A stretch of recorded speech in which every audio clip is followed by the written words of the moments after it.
Hello! Welcome back to the GSMC TV podcast. My name is Devin Harris. I am your host, and it's been a great day. It's been a good start to the new year. We are a weekend, so, routines being set, goals being met. We're getting it. We're hustling, we're working.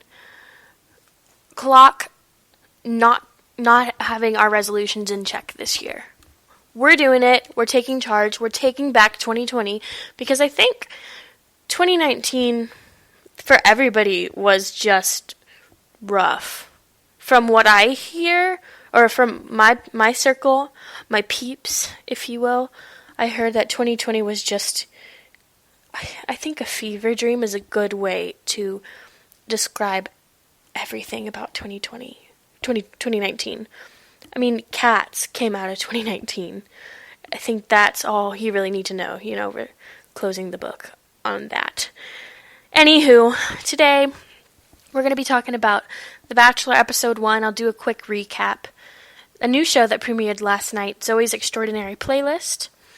YouTube, we're going to talk a little bit more about YouTube. So, in an earlier episode, we covered PewDiePie and how he is the top-grossing content creator on YouTube.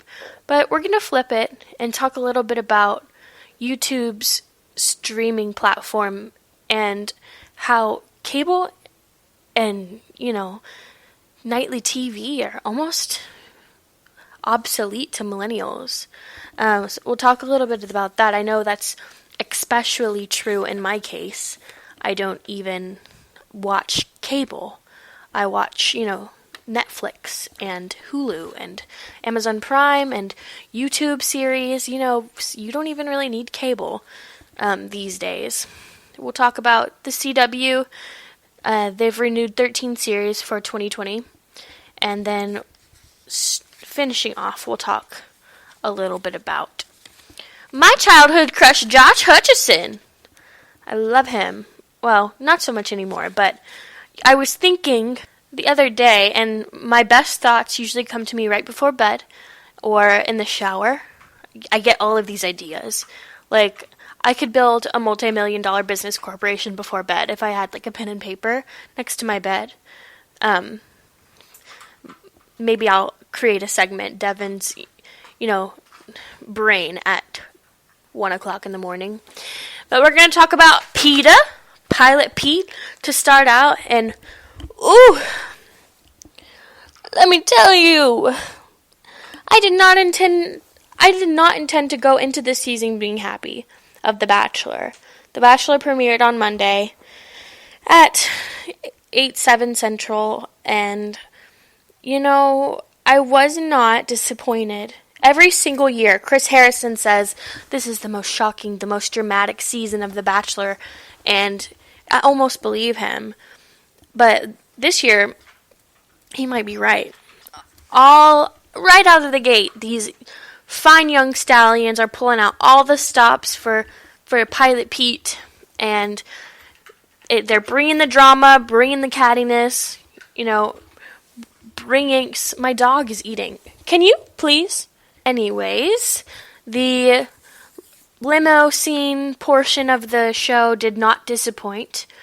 It feels like they just up the ante every year. In the last couple of years, stepping out of the limo, the first meeting of the contestants has always been, it's increasingly gotten more obnoxious.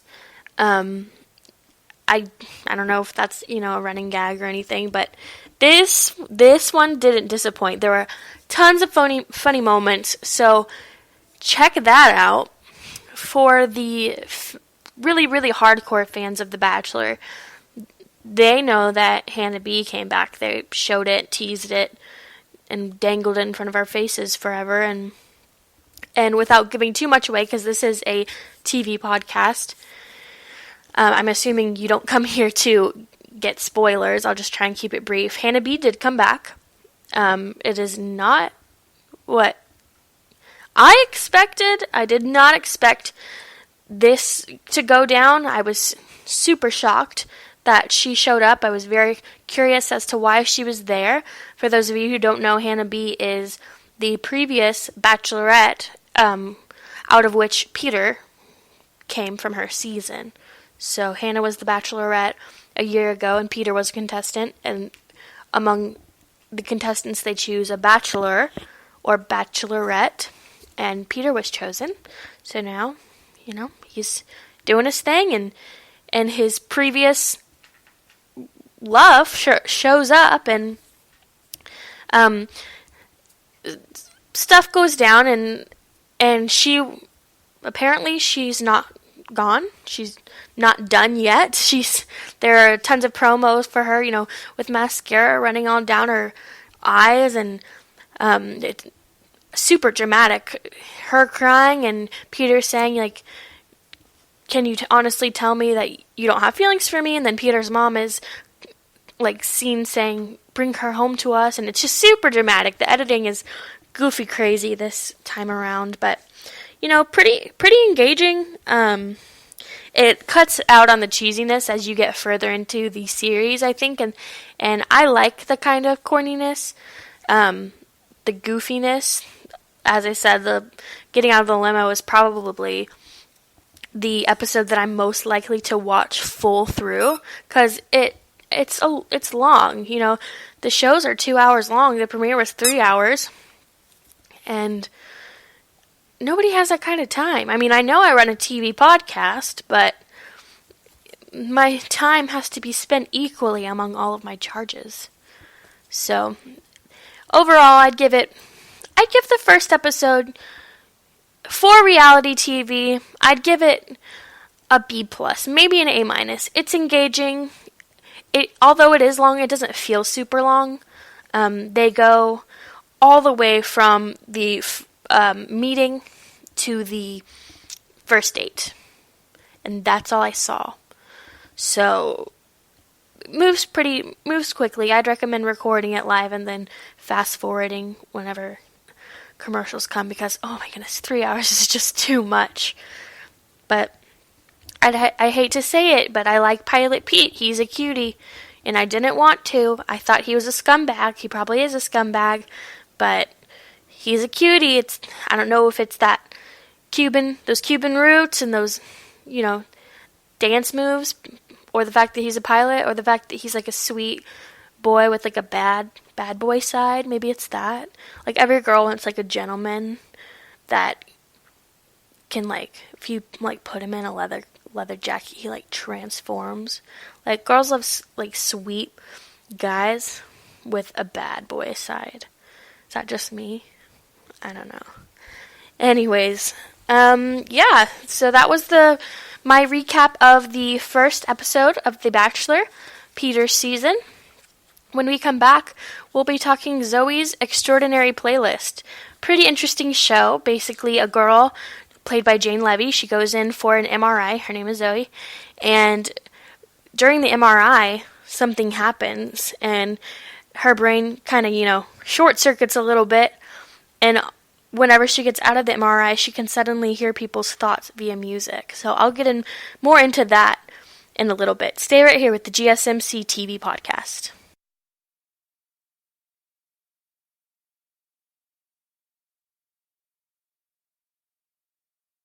Want to know the latest and hottest music hitting the airwaves? Don't be left out. Listen to the Golden State Media Concepts Music Podcast. Keith keeps you on the loop with everything you need to know from pop, rock, hip-hop, and the top 40. And we'll throw in news of your favorite artists, concert and tour dates, and so much more. Listen no further, because this is the gold standard in music podcast.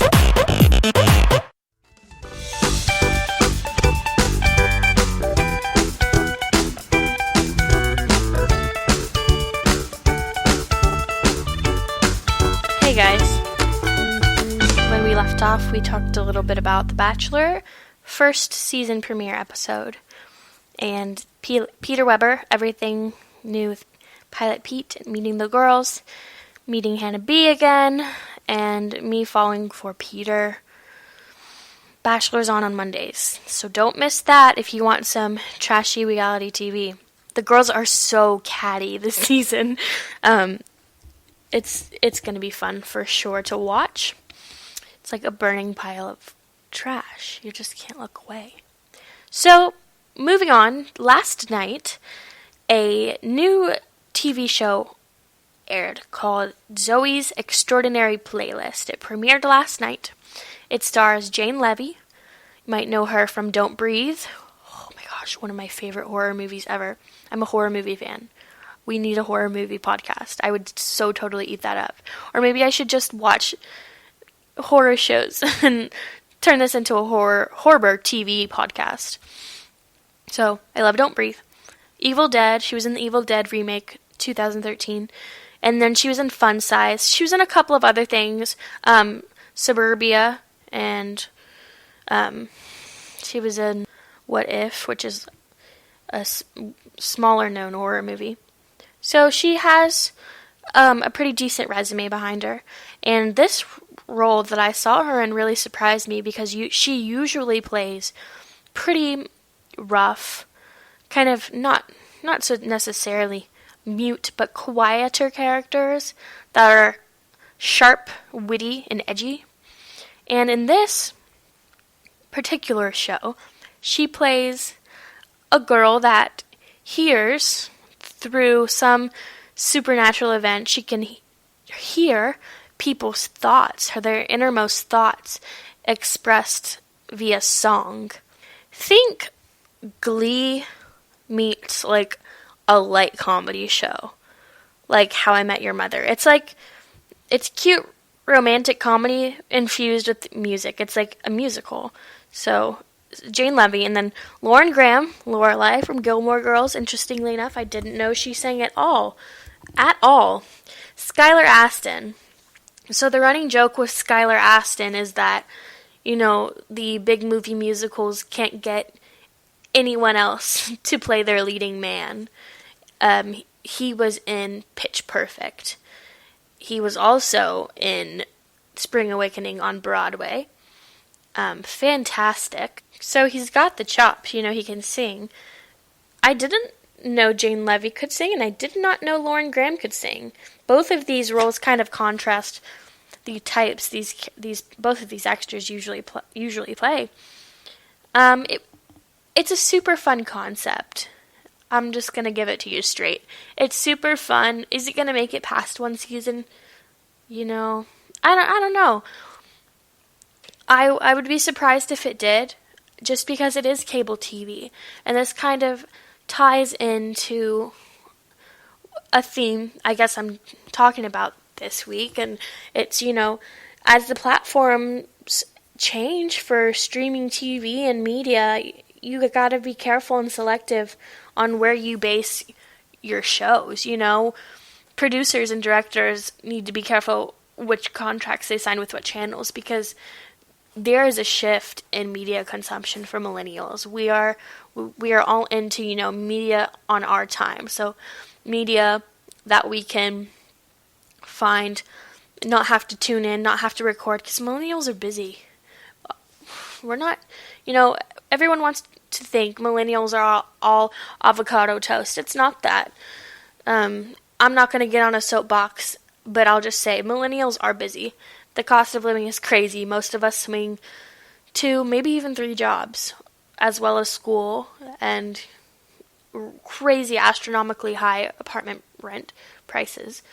So we're busy people. We like to binge watch shows when we get a chance to, and not have to tune in and take a chunk out of our only free night once a week, So the platforms are changing for viewing, and this particular show aired on NBC, which is, I don't watch NBC. I don't think I'm alone in that. I don't think a lot of millennials watch ABC, NBC, So that's the only reason that I don't think it's going to be picked up again. If it was on Netflix, it may have a fighting chance. I think they're not in the right network, honestly. So a couple of things that I wanted to touch on.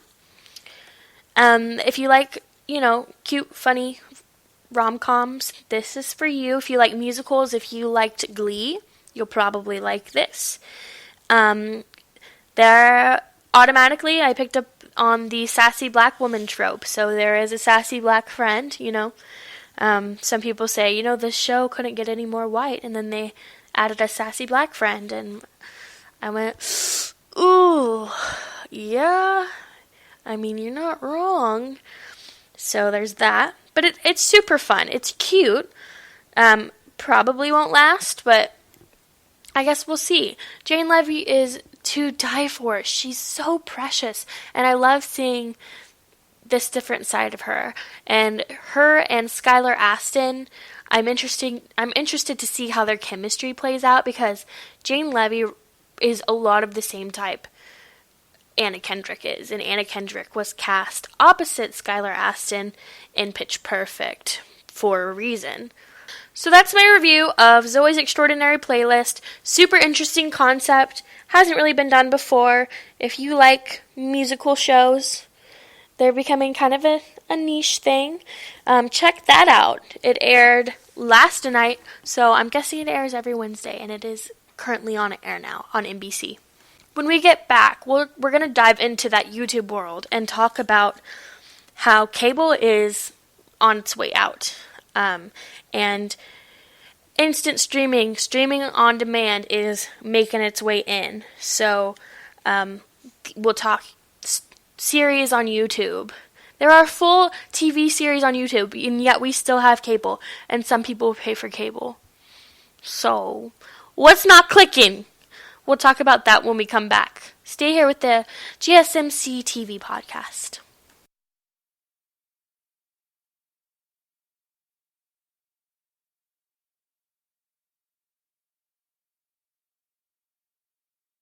Tired of searching the vast jungle of podcasts? Now listen close and hear this out. There's a podcast network that covers just about everything that you've been searching. Hey! The Golden State Media Concepts Podcast Network is here.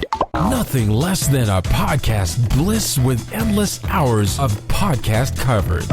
From news, sports, music, fashion, cooking, entertainment, fantasy, football, and so much more. So stop lurking around and go straight out to the Golden State Media Concepts Podcast Network. Guaranteed to fill that podcast itch.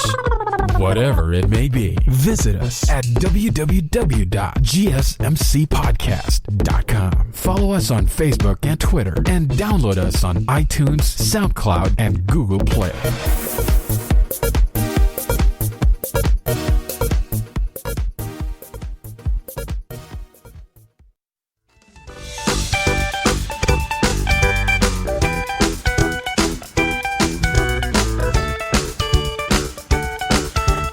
You guys, if anybody can tell me what movie that's from, you win. You win all of the points. You can have all of my candy. Oh, I forgot I had a mint in my pocket. I have a mint in my pocket. I love that. I found a little snack. So, we're going to talk about streaming. NBC, ABC, if you're listening, get with the picture. You're losing money. All your shows are going to get canceled.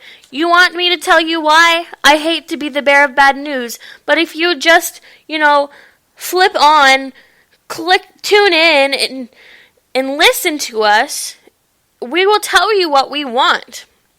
And what the people want is instant streaming. We want our streaming, and we want it when we want it, which is, you'll never know. Netflix is so popular because, why am I escalating? I am not upset, but my voice is reflecting that I am.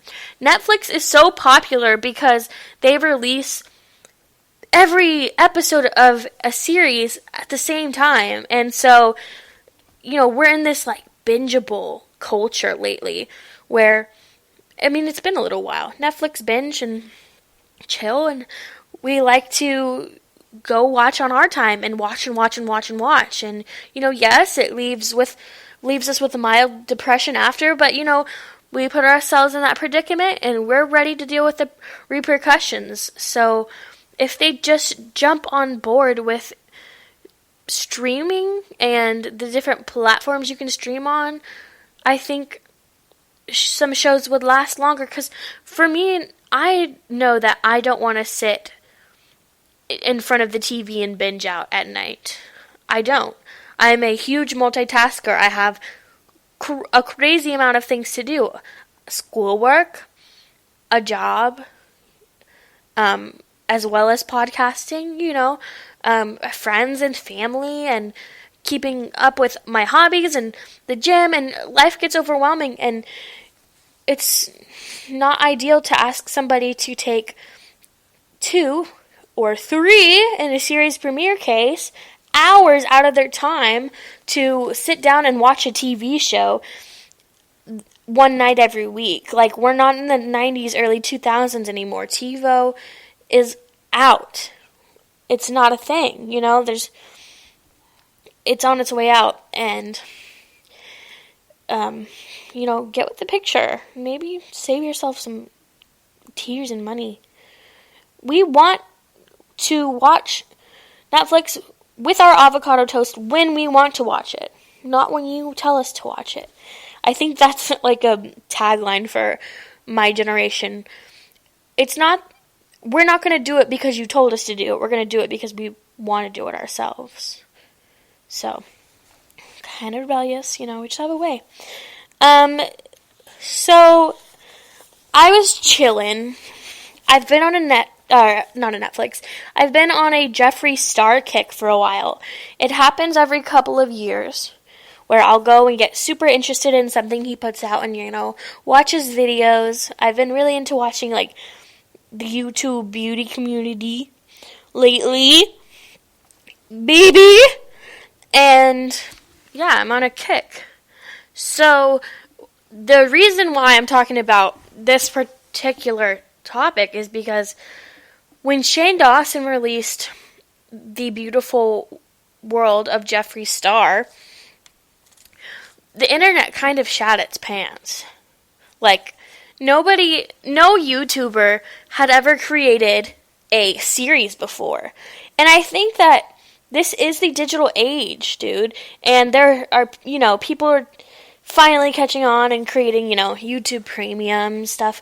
But there are series on YouTube that you can watch, and all of the episodes are posted on there for free. Shane Dawson still does it for free.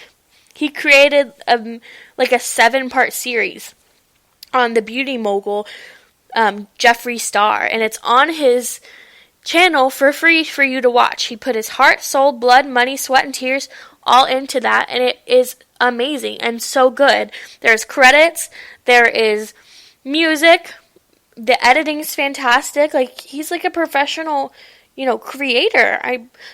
Creator's almost like a dumbing down word. He's a producer. He produces content. And so I was looking around, I was sneaking around, and Liza on Demand is also, a full series on YouTube.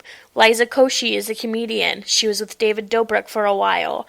They split, and she went off to do really big things. She, I think, did a couple of interviews on the red carpet, and she has her own series now on YouTube. And let's see, there's Step Up High Water. So after the 10th Step Up movie, I guess they decided to move it down to a TV series. And I think moving it down and saying oh, it's just on YouTube. YouTube does get, it doesn't have as much credibility as being on TV, but why is that?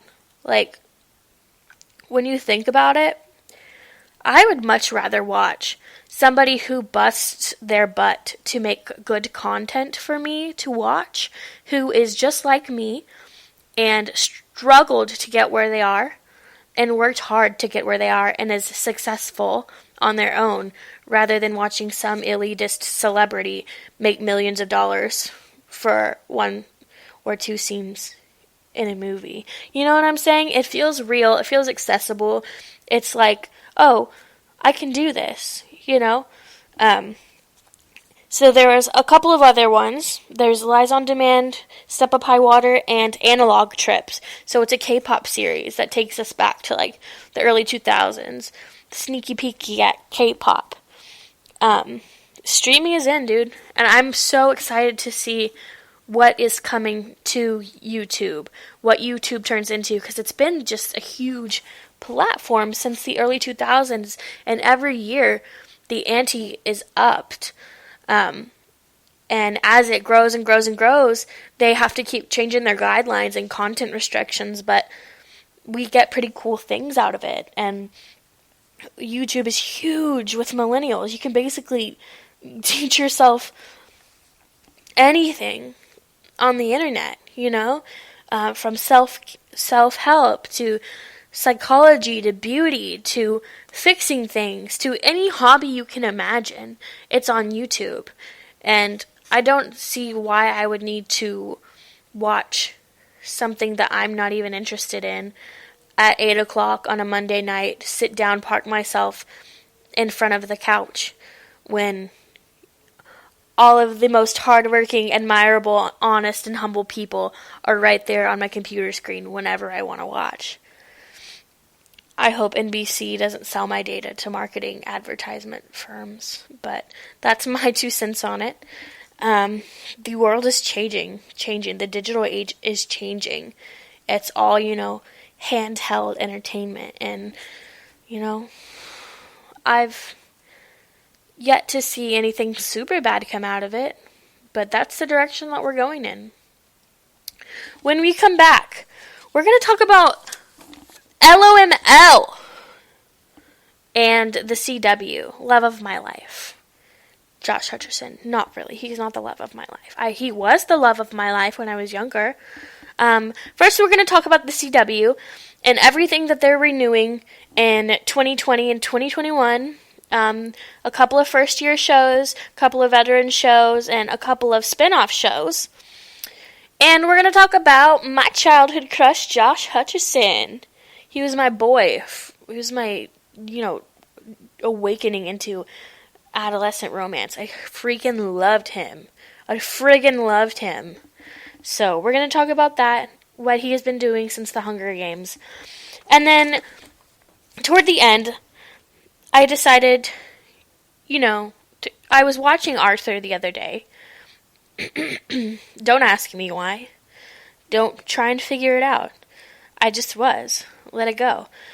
And I was thinking back to, you know, that childhood nostalgia of waking up and watching cartoons on the weekend, and I decided for the last segment I'm going to list my favorite shows from when I was a wee tot. Not like, you know, Disney Channel shows, because my favorite Disney Channel show was Lizzie McGuire, which is coming back.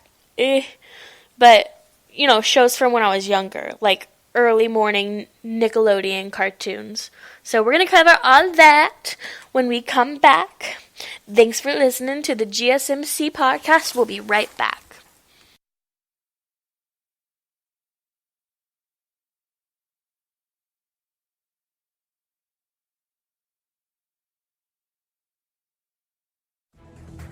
Want to find out what movies to go see? Then check out the GSMC Movie Podcast. It's your ticket to the latest movies, whether it's a new blockbuster event, romantic, comedy, or action flick. This show has got it all covered. They talk some what to go see now, don't bother, what's hot on Netflix, and everything in between. That's gsmcpodcast.com/movie-podcast. When it's all about the movies, it has to be this new show. Don't forget to like them on Facebook and follow them on Twitter. Visit gsmcpodcast.com for more info.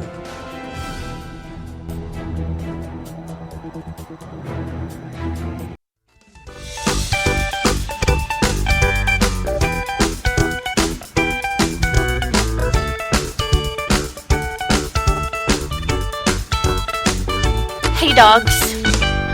What's up, you guys? So, I used to watch the CW religiously. The CW used to air Gossip Girl and What other shows did it air? Oh, for a while, Eye Candy was aired on there. I think it was Eye Candy with Victoria Justice. The Vampire Diaries was super big on there. Lots of dark teen shows. I really liked watching the CW. I felt totally before my time, ahead of my time, because I was like 12 and 13 and 14 watching, like stuff young adults watch. And it probably, it's the trauma. So CW has renewed 13 series for 2021. So 2020 and 2021, that season. 13 series. That's huge. But back whenever I started watching it, they didn't even have like 5. Like, it was like Gossip Girl and a couple of other ones, There were no like big series. And albeit some of them might be trash. But, one man's trash is another man's treasure. So, first year shows that are coming out. Batwoman and Nancy Drew will premiere in 2020. Nancy Drew airs January 22nd, 2020. And it's a little bit... There are a lot of Nancy Drew spin-offs that are coming. And both of the characters are being played by redheads. So Kennedy McMahon plays Nancy Drew in the CW series. And I'm not sure... Sophia... I don't know her last name, but she played Beverly in It. She is playing Nancy Drew in Nancy Drew and the Hidden Staircase, which is going to be an HBO series coming out soon. So I don't know much on Batwoman, but that's what I know about Nancy Drew. Those are 2 shows that they're rolling out in 2020. 2 new shows. Veteran shows: All American, Black Lightning, Charmed. Eye roll. I mean, nothing can beat the original Charmed. And I'm gonna, go on again with, can we not come up with any original content? And it's not the first time that I'll roll my eyes, because this list is, hear it for yourself. Dynasty, which I never really got into, but Elizabeth Gillies has been one of my favorite actresses since I was very young. She's beautiful, she's witty, she can sing. She was on Broadway with Ariana Grande when she was 13. Like, she was my role model when I was a kid.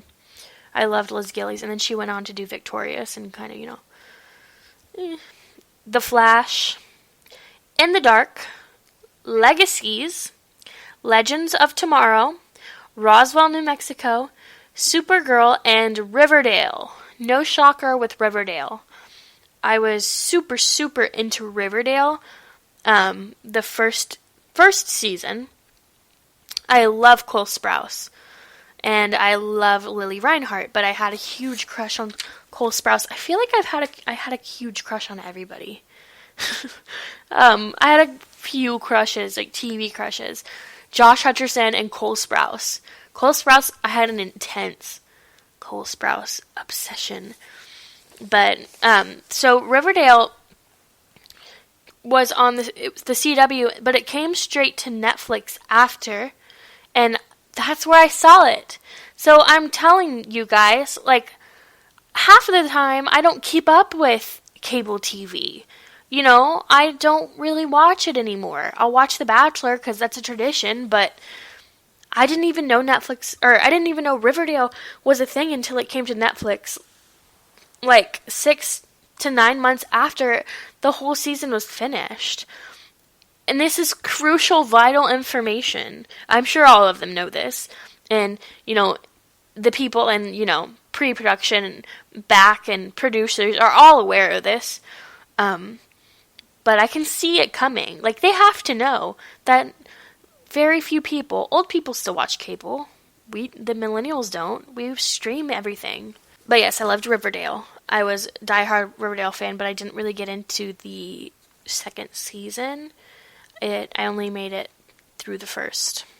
But Riverdale is renewed for a 4th season, and there's actually a spin-off happening, or the spin-off, Katie Keene, but networks switched, so it's switching platforms. I'll get into that in a second. So the CW didn't renew their deal with Netflix. A couple of shows are on Netflix. Riverdale's one of them. After the series airs in its entirety, they put the season on Netflix, so they have for the last 3 seasons.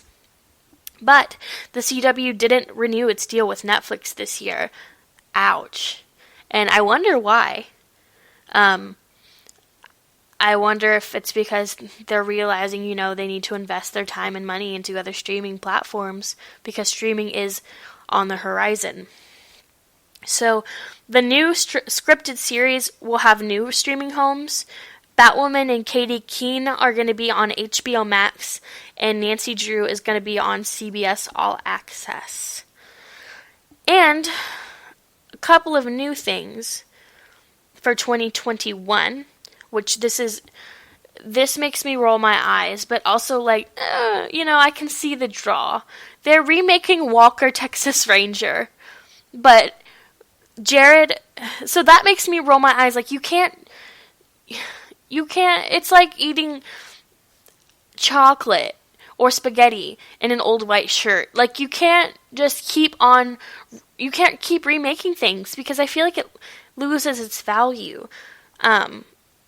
That's just me, though. I guess there are a lot of people who buy into this because they keep remaking things. I say they. Producers, the people who are in charge of the content we consume, keep remaking things. So, Walker, Texas Ranger is coming out in 2020 on the CW, starring Jared Padalecki, who was in Supernatural for 10 years. And that is sure to be a crowd pleaser. What an interesting concept. Stick around with us. When we come back, I'm going to talk about Josh Hutcherson, and then I'm going to talk about my favorite childhood nostalgic shows. I'll be right back.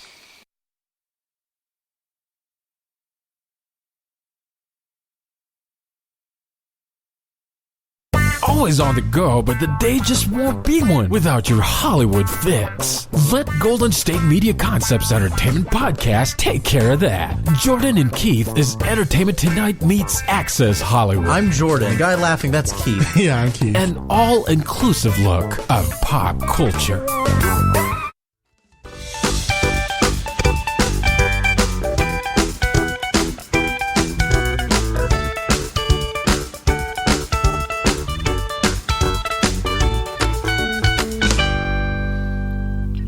When I was 8 years old, I was convinced that I was going to marry Josh Hutcherson.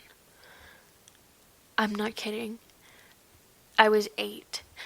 And I knew at the time, he's 4 years older than me, so, whenever we're older, the age won't matter.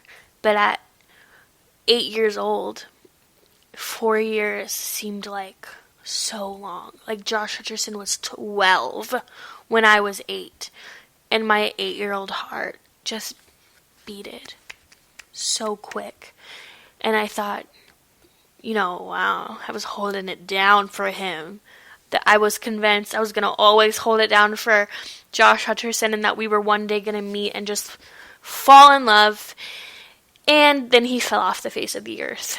But within the time that he was present in media, he was a huge child star. He was in a lot of stuff as a child star. And then didn't do a little bit. And then came back as PETA in the Hunger Games for 4 movies. And then fell off again. So I'm just going to do a little recap of Jay's career and talk about what he's doing now, because he is doing something and it looks really interesting. Little Manhattan was my favorite show, my favorite movie when I was little. I was a romantic at heart until life beat that out of me. So Little Manhattan, Josh Hutcherson plays this 11-year-old kid, and they live in New York City. I know, living the dream, but his parents' marriage is kind of rocky, and he starts karate class, and in his karate class is this girl named Rosemary Telesco. and she's played by Charlie Day. Not Charlie Day. Charlotte Rae. Not Charlie Day. That would be so funny if she was played by Charlie Day. She's played by Charlotte Rae, and seeing Rosemary outside of school kind of puts her in a new light for Gabe, and it just talks about, like, your first crush, and he calls it his first love. It's all about his first love. And nobody really knew a lot about this movie. Back when Blockbuster was a thing, my parents picked it up for me, and I absolutely fell in love with it. I loved it so much. He was in that. He was in Kicking and Screaming with Will Ferrell. He was in Bridge to Terabithia. This is when he started hitting his babe phase. And Firehouse Dog. So in Little Manhattan, he was... I feel weird because I'm talking about somebody who was a child. But I was a child too. I thought he was a heartthrob at 12. In Firehouse Dog and Bridge to Terabithia, he, like, grew his hair out, and it had gotten dark, and it was, like, this, like, real edgy, bad boy 12-year-old look, and I digged it.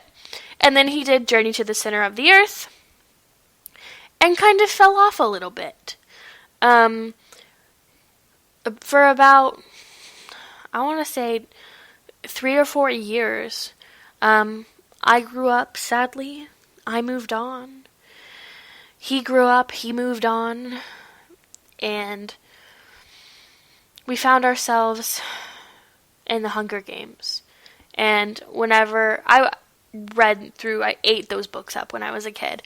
And whenever I found out they were making a movie adaptation, I got super excited, waited pleasantly for the trailers, and was thrilled whenever I found out that he was going to play Peeta. I pegged him for more of a Gale, but all's well that ends well.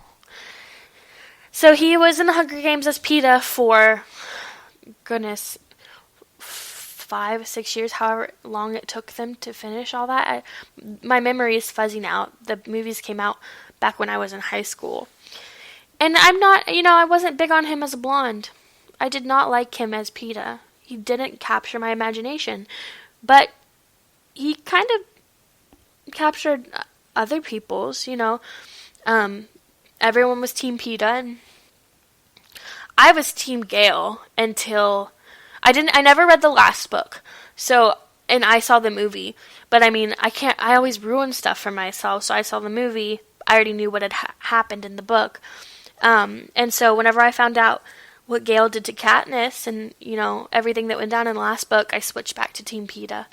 But sadly, the infatuation was gone. I was older, wiser, more mature.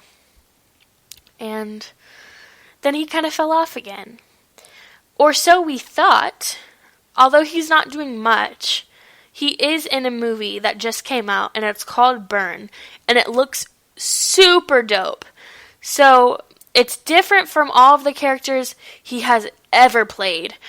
He's always, the sweet kid, average all-American boy. Broke my heart in Bridge to Terabithia. And again, I ruined that for myself. I have a history of spoiling things for myself. Bridge to Terabithia is a great family movie. But there's not a twist, but a tragedy. It has a tragic kind of they throw a monkey wrench in the middle there. Broke my heart. So, but he plays in Burn.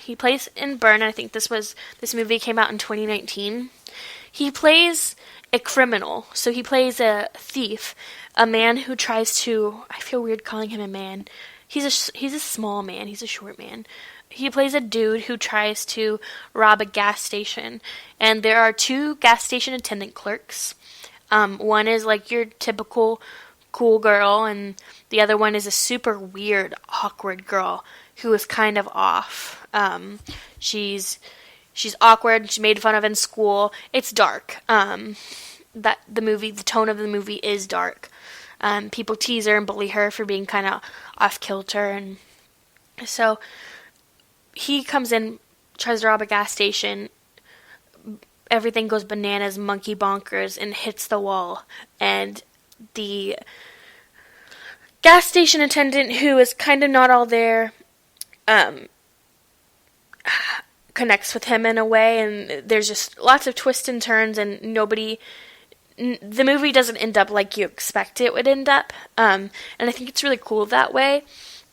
It's also rated R, and there's something about seeing your childhood heroes, childhood crushes, when you were younger in an R-rated movie that's like, whew, like it's like, we've made it. I've waited all this time, and we've totally made it. Especially if it's like super graphic and raunchy. It's just an experience. But yeah, he's in Burn, and I'm putting that movie on my must-see list, although there is some graphic content. If you are sensitive to sexually explicit content or violence, be warned that this might not be the movie for you. It's not very, it's not detailed, but there's enough to hint at what's going on. Sometimes that's enough to trigger a person. So view at your own discretion, watch with a viewer's guide, but definitely an amazing lesser-known movie to watch for fans of Josh Hutcherson. All right, when we come back, I will be talking to you guys about my favorite childhood shows. I was watching Arthur the other day, as I said before, with some of my little friends. That sounds so weird. With my younger nieces and nephews, and kids I babysit and stuff. One of them brought home a book called Mr. Ratburn Moves In, and it brought me back to, Arthur and how nostalgic, waking up and watching those shows every morning was, and that was KERA, and KERA was like, I was a Nickelodeon Disney kid, but KERA was a treat. I didn't often wake up and watch KERA, but they had some gems on there. They had Arthur, and they had Between the Lines, Between the Shows. I think they also had, oh my gosh, they had Sesame Street, duh. They had Sesame Street, and Mr. Rogers. They had, everything. Thomas the Tank reading Rainbow. They had all of the old, really great, nostalgic TV shows. Lamb Chop, and Where in the World is Carmen Sandiego, and Barney. And The Big Comfy Couch! Oh my gosh! And Bill Nye. They had everything. But I remember in the early 90s watching Arthur on there. And whenever my youngest Charge brought the Arthur book home the other night, we sat and read it on the couch, and it kind of took me back, and so I turned Arthur on. I streamed it, of course, on PBS Kids, and we watched an Arthur episode, and I thought, this is nice, I feel like I don't have to worry when I'm watching these old shows. It just takes me back. So I'm going to talk a little bit about some more of my favorites when we come back.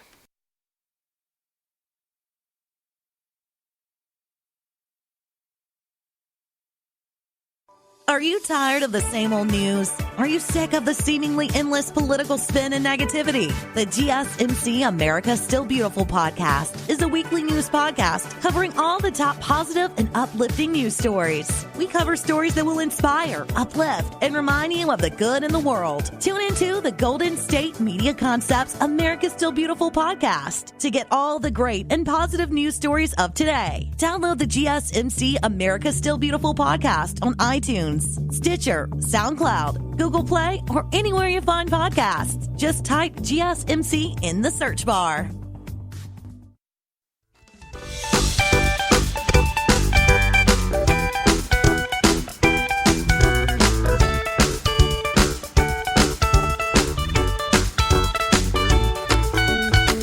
Hey y'all.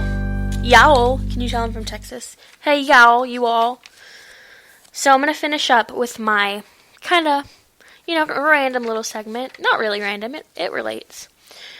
My favorite childhood shows and shows that I recommend now to kids. So I worked extensively in childcare in the past, and I've realized that TV has changed a lot since I was younger. There are a couple of shows out there that I would not want my kids to watch, and a couple of shows out there, that I'd be okay with my kids watching. I was watching Arthur, and one of my first thoughts was like, what animal is he? Was he an anteater? Arthur the anteater? Or was he a bear? Like, everybody was kind of different. There was Buster the rabbit. Francine kind of looked like a monkey. The brain looked like a rat. Mr. Ratburn was definitely a rat. In this book, Mr. Ratburn moves in. It was so funny. DW kept calling him, like, hey, rat face, or she couldn't remember his name, so she'd call him all these different Mr. Ragweed. It was super funny. We were cracking up. Me and the little person I was reading to. I don't want to say too much information because this is my personal life, but we were cracking up about this book. And so it brought me back to, like, thinking, I used to do this every so often until I kind of just let go of all my childish fantasies and childish ways. Whenever life would get super stressful, I would turn on old shows and just kind of sit there and watch them and try to let the stress melt away. But it's kind of like the old shirt phenomenon, the white shirt phenomenon in eating spaghetti. Like, I don't want to ruin them for myself. The memory that I have of them is so nostalgic and so sweet, and I don't want to taint them looking through, like, stress-colored glasses now and seeing them and realizing, like, they're not so great. Like, I went back to the Magic Time Machine a couple of years ago, and it was not great at all. It wasn't at all what I remembered it to be. And for those of you, I don't know if they have Magic Time Machines up north, east, or west, but they have them here, and they're basically like, you go and you sit down, and they have really cool food. It's like a bunch of everybody's in costume, and they're your waiters and waitresses. So, like, Disney characters, movie characters. It's not strictly limited to, like, one channel. Like, it's all Disney, all fairy tale, all movies or books. And they deck the restaurant out. They have super cool seating. It's just a cool vibe. And Magic Time Machine. It's a great place. It's my favorite place to have, like, birthdays as a kid. But I went back there a couple of years ago, and I was totally disappointed. It wasn't how I remembered it at all, and I was so excited to go.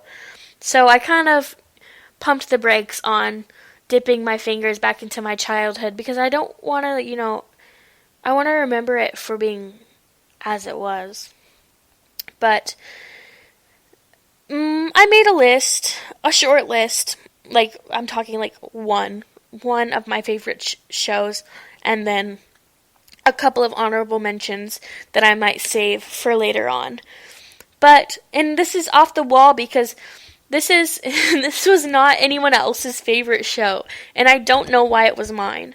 I loved Max and Ruby. I'll say it. I loved Max and Ruby. I loved those little pesky rabbits. I loved the music. The little theme song had, like, a little 50s feel, and it was super doo-woppy, and I love old people, so I gradually,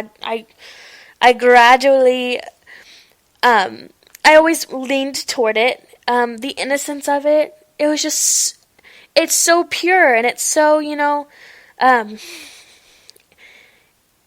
I don't really know how to describe it, but I loved Max and Ruby because I don't know, it was classy. I want to say it was classy.